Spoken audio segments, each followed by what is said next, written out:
In front of me is REALME Narzo 80 Lite, and today I would like to show you how you can operate vibration settings.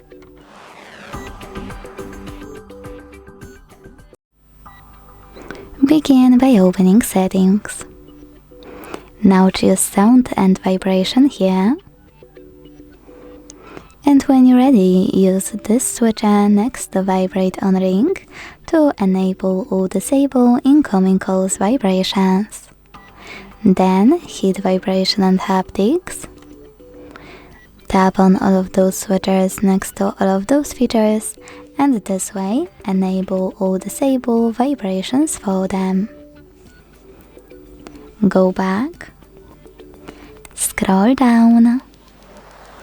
Click on Sound Mode, and if you want to, select Vibrate here to mute your device completely, leaving only vibrations. Then scroll down again to hit Tones. And last but not least, use this switcher next to charging sounds and vibrations to manage them. Thanks so much for watching. If you enjoyed this video, leave a like, comment and subscribe. Bye!